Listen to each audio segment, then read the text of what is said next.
Good morning everyone. Current electricity lecture third lecture हो चुका था, लेक्चर फोर्थ, और फोर्थ लेक्चर में हम बात करेंगे कलर कोडिंग ऑफ रेजिस्टेंस।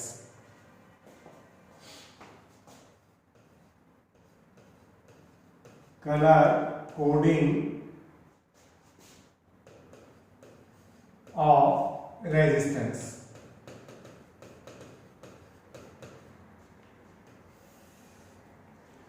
जो higher resistance generally made by carbon, और to know the value of carbon resistance 4 colour strips are made. उच्च प्रतिरोध जो है किसके बने होते हैं? कार्बन के बने होते हैं, और उनकी वैल्यू फाइंड करने के लिए या उनको संकेत देने के लिए उन पर 4 रंगीन वलय बनाई जाती हैं, जिनका प्रत्येक वलय का अपना एक डिजिट होता है। देखो किस तरह से 4 रंगीन वलय में जो first and second colour strip है,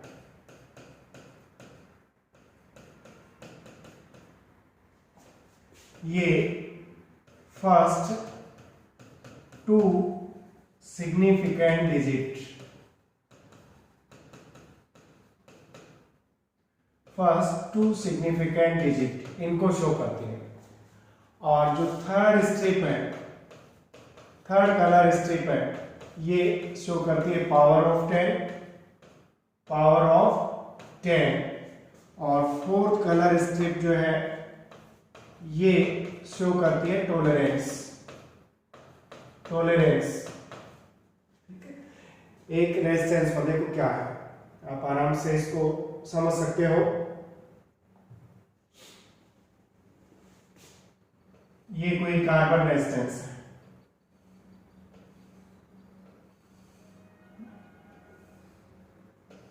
इस तरह का ये शेप होता है इसका।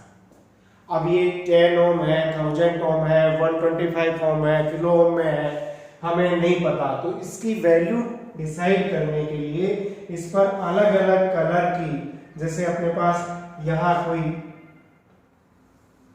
ब्लू स्ट्रिप हो सकती है, हो सकता है ये वॉयलेट हो सकती है, हो सकता है ये कोई येलो स्ट्रिप हो सकती है। इस तरह से डिफरेंट कलर की first, second, third and fourth जो स्ट्रिप है ये होती है गोल्डन या सिल्वर कलर की, ये थोड़ी सी हटके। इस तरह से अलग अलग कलर की स्ट्रिप्स होती हैं।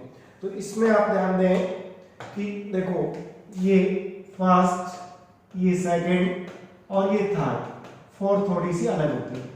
तो हमने क्या बात की कि फर्स्ट एंड सेकंड जो है, ये दोनों स्ट्रिप जो है, फर्स्ट एंड सेकंड जो स्ट्रिप है, ये फर्स्ट 2 डिजिट को बताती है, फर्स्ट 2 डिजिट को बताएंगे, फर्स्ट 2 डिजिट को। थर्ड स्ट्रिप को देखकर हम पता लगाएंगे कि ये जो है थर्ड स्ट्रिप जो है पावर ऑफ 10 को, पावर ऑफ 10 की घात को बताती है। 10 की पावर 1 है, 2 है, 3 है, 4 है। और ये जो है ये किसको बताएगी? टॉलरेंस को, ये बताती है टॉलरेंस को। ठीक है, तो इस तरह से देखो ये टॉलरेंस को बता रही है अपने पास। टॉलरेंस का मतलब होता है सहता। अब हमारा मकसद है कि कलर को इनको इसी ऑर्डर में हमें याद रखना। तो मैं पहले कलर नोट करा देता हूं, और इसका एक सिंपल सा तरीका है कलर को एक ऑर्डर में याद करने का। क्या तरीका है? देखो ऐसे बना लो, B Rohit, good boy, very good wife, very good wife. ये कलर को याद करने का एक ट्रिक है। देखो यहां पर जो बी का मतलब है, B4 यहां पे क्या है? ब्लैक। इस B4 क्या है? ब्राउन, रेड, ऑरेंज, येलो,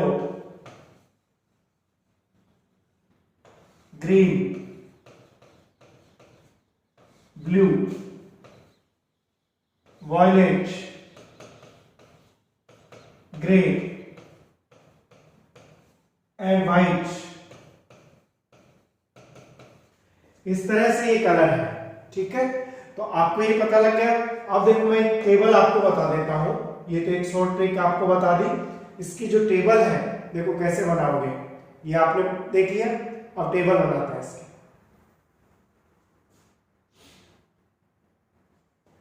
एक तरफ इधर तो कलर ले लो, यहां डिजिट ले लो और यहां पे ले low power of 10, power of 10। ये 10 टेबल बना देते हैं। देखो कलर में, कलर जो हमने लिया है यहां पे आप देखो कौन कौन से थे जो अभी तरीका बताया आपको, ब्लैक, ब्राउन, ऑरेंज, बोलो good, orange, yellow, yellow, green, yellow, green, blue, blue, violet, violet, grey and white, grey and white, ठीक है। आपको तरीका बता दिया, बी बी रोय। देखो एक आपने पता पड़ा, बी बी रोय, एक मीन्स बीच में क्या रहेगा अपने पास, red. B B Roy, grey, good boy, very good wife, इससे याद कर सकते हो। तो इनके देखो डिजिट सिंपली ब्लैक से शुरू कर दो आप, 0 1 2 3 4 5 6 7 8 और 9 डिजिट आएंगे इनका इसी ऑर्डर में, baby Roy, good boy, very good boy. और अपन क्या लिख दिया डिजिट, 0 से 9। पावर में भी अब कुछ भी याद नहीं रखना, 10 की पावर 0, 10 की पावर 1, 10 की पावर 2, 10 का पावर 3, 10 का पावर 4, 10 का पावर 5, 10 का पावर 6, 10 का पावर 7, 10 की पावर 8 और 10 की पावर 9। 0 से 9 ही हो गया, क्लियर। अब आपने बात रही टॉलरेंस। टॉलरेंस, टॉलरेंस का मतलब सहता, टॉलरेट कितना परसेंट टॉलरेट। हमें इन जनरल जैसे हमें कहीं लिखा 10 ओम, तो 10 ओम प्लस माइनस 5%, इसका मतलब प्लस 5% ज्यादा होगा तो भी टॉलरेट करेगा और माइनस 5% होगा तो भी टॉलरेट करेगा। कई बार एग्जैक्ट वैल्यू नहीं मिली तो हम उसमें से चूज करेंगे प्लस माइनस 5% ये चल जाएगा, प्लस माइनस 10% ये चल जाएगा। इस तरह से अपन इसको देख सकते हैं, ठीक है। तो अब इसमें अपने को सिंपली देखो गोल्ड, सिल्वर और नो कलर, जब कोई कलर गिवन नहीं हो यानी एब्सेंट हो, तो प्लस माइनस 5% यानी प्लस माइनस 10%, और कुछ भी नहीं दिया हो तो प्लस माइनस 20%। यदि थर्ड रैंक देखो गोल्ड कलर की रिंग दी हुई है, सुनहरे कलर की रिंग, प्लस माइनस 5% है, सिल्वर कलर की दी है 10% और कोई भी कलर नहीं दिया हुआ है 20%। देखो जैसे हमें कोई क्वेश्चन मिला, ये रेजिस्टेंस मिला, ठीक है, और इस रेजिस्टेंस पर हमें देखो अलग अलग कलर की, जैसे रेड कलर की एक स्ट्रिप दी हुई है, देन येलो कलर की एक स्ट्रिप दी हुई है, देन कोई ऑरेंज कलर की एक स्ट्रिप दी हुई है,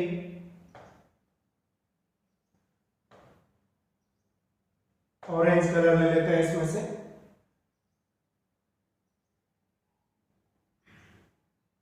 ऑरेंज कलर देखो यहां से ले लेते हैं, ये कोई ऑरेंज कलर का स्ट्रिप दिया हुआ है, और लास्ट हमें फाइनली जो दिया हुआ है वो गोल्ड कलर का स्ट्रिप यहां पे मिला, ये गोल्ड कलर का स्ट्रिप हमें दिया हुआ, ठीक है। हमने क्या क्या लिया भाई, फर्स्ट जो है मैं लिख देता हूं, थोड़ा कलर कॉम्बिनेशन में आपको दिक्कत रहे। पहला जो लिया हमने, ये लिया है रेड, दूसरा जो लिया है हमने येलो, थर्ड कलर जो हमें दी हुई है ये ऑरेंज, और फोर्थ मिला हमें गोल्ड कलर, सुनहरा कलर। इस तरह से कि इनके रेजिस्टेंस फाइंड करो। तो आप सिंपल एक तरीका देखो, R equal to red colour, और रेड कलर का डिजिट कितना है 2 है, तो हमने सिंपली क्या लिखा 2, रेड के बाद येलो। देखो येलो कलर का डिजिट कितना है 4 है, बस 2 डिजिट लेने हैं, क्योंकि थर्ड जो है ये 10 की पावर 10 ऑरेंज, तो ऑरेंज कलर वाला ले लो। देखो इसका ऑरेंज कलर का अपने पास कितना है 10 की पावर 3, तो ये हो गया ऑन। प्लस माइनस कितना हो सकता है गोल्ड, यानी प्लस माइनस 5%। तो इजी अपन इस टेबल को बनाएंगे, फटाफट इनके आंसर्स दे देंगे। इस तरह के क्वेश्चंस पूछे जाएंगे, तो वेरी इजी, ठीक है, आप सिंपली सी कर लिए। अब देखो एक और खास क्वेश्चन, हम इसका रेजिस्टेंस से रिलेटेड कोई खास क्वेश्चन ले रहे हैं। यहां पर है change in resistance, change in resistance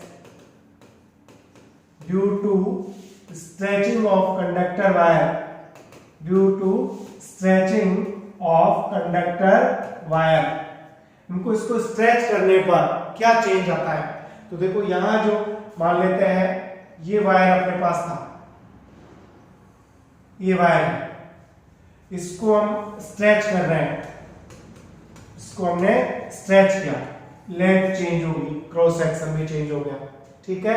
यहां पे मान लेते हैं क्रॉस सेक्शन A1 था, अब मान लेते हैं कोई A2 हो गया, यहां लेंथ कोई L1 थी, यहां लेंथ कितनी होगी L2 होगी।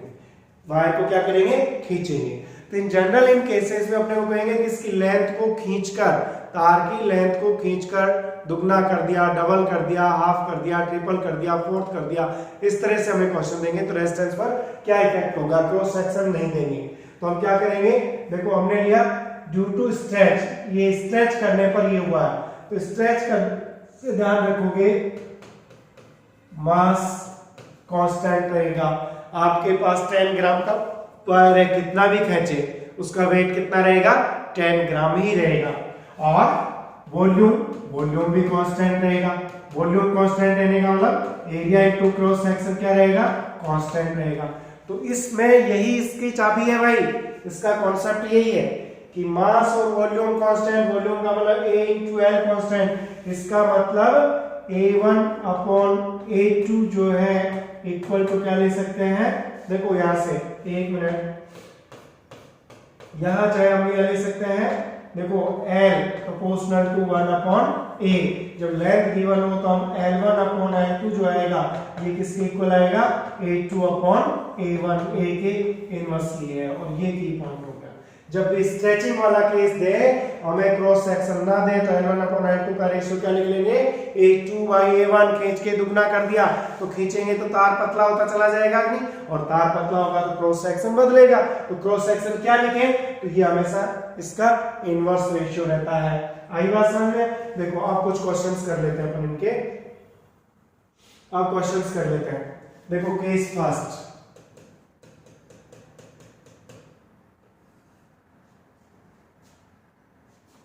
if length of wire becomes n times of initial, n times of initial, n times of initial after stretching the wire, after stretching the wire, wire को खींचने के बाद उसकी लेंथ कितनी हो गई भाई n गुना हो गई, n गुना हो गई। तो अब हमें क्या काम करना है, देखो रेजिस्टेंस हमेशा लेंथ का देखो क्या रिलेशन, ये रिलेशन है L अपॉन A, तो कैसे करेंगे, देखो R1 upon R2 equal to हमारे पास हो गया L1 अपॉन L2 और इनटू A2 अपॉन A1। और जब ये स्ट्रेचिंग वर्ड आए तो हम यहाँ पर जो ये अपने पास था A2 अपॉन A1, इसकी जगह क्या लिख सकते हैं L1 अपॉन L2। तो फिर देखो अपने पास क्या रिलेशन आ गया भाई, R1 upon R2 equal to L1 upon L2, और यहाँ भी L1 अपॉन L2 तो हमने क्या कर लिया स्क्वायर कर लिया, ठीक है। तो अब रिलेशन अपने पास ये रिलेशन आया। इसको सोल्व करने के लिए देखो suppose R1 equal to initial resistance R था, R2 हमें फाइंड करना है, initial length L1 equal to L थी और L2 कितना बताया n टाइम्स इंक्रीज होगी। तो देखो रखो यहाँ पे R R2 हमें फाइंड करना है, L1 L स्क्वायर और N स्क्वायर L स्क्वायर, देखो ये कैंसिल हो गया और यहाँ से R2 निकाला तो R2 इक्वल टू आ गया N स्क्वायर R। तो हम सिंपली अपने को कहेगा कि लेंथ को डबल कर दिया तो रेजिस्टेंस कितना हो जाएगा 4R, लेंथ को ट्रिपल कर दिया तो 3 into 3 9R रेजिस्टेंस हो जाएगा। तो समझ में आ गई बात कि हमें इन जनरली L का क्रॉस सेक्शन नहीं मिला तो क्रॉस सेक्शन स्ट्रेचिंग वाले में L1 अपॉन L2 के इक्वल होता है। समझ में आ गई बात। चलो नेक्स्ट देखते हैं केस सेकंड। केस सेकंड देखो, केस सेकंड हमें दे दे एक cross section of the wire, cross section of the wire become n times after stretching the wire, after stretching the wire। फिर से आप ये ले लो L अपॉन A, इसका मतलब क्या है R1 upon R2 equal to L1 upon L2 into A2 upon A1। Length हमें गिवन नहीं है, लेंथ गिवन नहीं है तो हमें पता है L1 अपॉन L2 स्ट्रेचिंग वाले केस में किसके इक्वल होता है A2 अपॉन A1। रखो A2 अपॉन A1 तो R1 अपॉन R2, देखो A2 अपॉन A1 यानी क्या हो गया A2 square upon A1 square. और अब वापस R1 इक्वल टू R है, R2 हमें फाइंड करना है, A1 equal to cross section A मान लेते हैं, A2 n टाइम्स हो गया तो हम क्या करेंगे NA। तो यहाँ देखो वैल्यू पुट कर दो, इसकी वैल्यू पुट की हमने R upon R2 A square upon N square A square, sorry ये वैल्यू पुट करना। यहाँ A2 कितना हो गया N square A square, A1 कितना था A स्क्वायर, देखो और यहाँ से R2 इक्वल टू आ गया R by N square, R by N square, क्योंकि क्रॉस सेक्शन के कैसा है इनवर्सली N स्क्वायर आ रहा था, यहाँ पे R बाई N स्क्वायर। और एक चीज देखते हैं केस थर्ड। केस थर्ड हमें दिया एक radius becomes n times after stretching the wire, ये केस दिया after stretching the wire. Radius की बात कर रहे हैं, अब हम किसकी बात कर रहे हैं रेडियस की बात कर रहे हैं। तो रेडियस की R प्रोपोर्शनल टू क्या होता है L upon A, it means R proportional to L upon क्या हो गया R स्क्वायर। तो R1 upon R2 equal to लेंगे तो L1 अपॉन L2 इनटू क्या आएगा R2 square upon R1 square.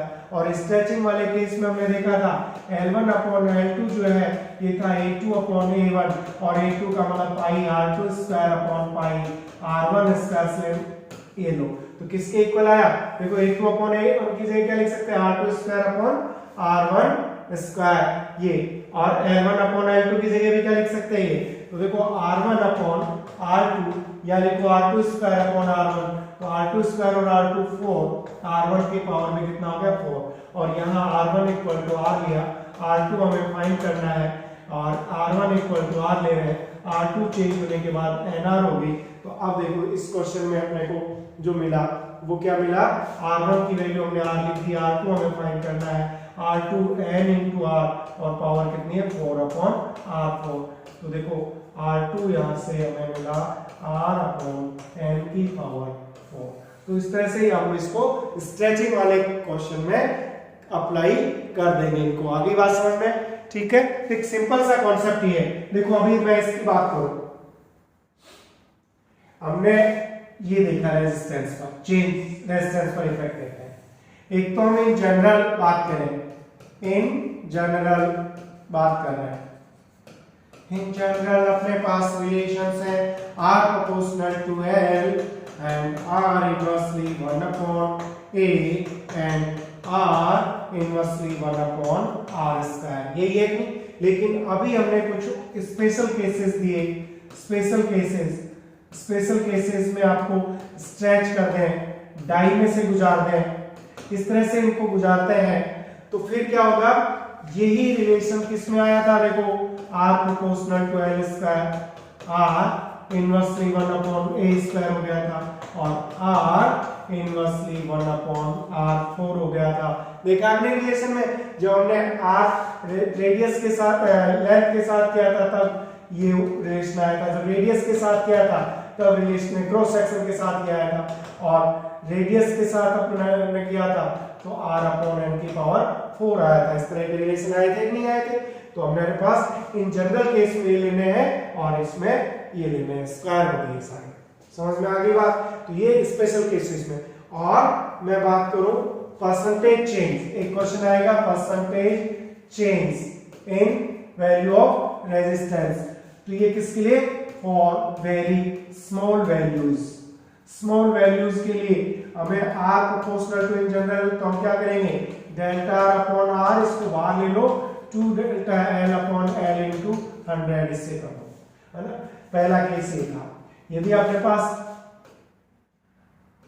r inversely ये था ना, तो यहां भी डेल्टा r अपॉन r करेंगे तो देखो ये नेगेटिव हो जाएगा, लेकिन वही 2 delta a upon a into 100। Negative का मतलब देखो क्रॉस सेक्शन इंक्रीज होगा तो ये क्या होगा डिक्रीज होगा, ये डिक्रीज होगा तो ये क्या होगा इंक्रीज होगा। समझ में आ गई बात?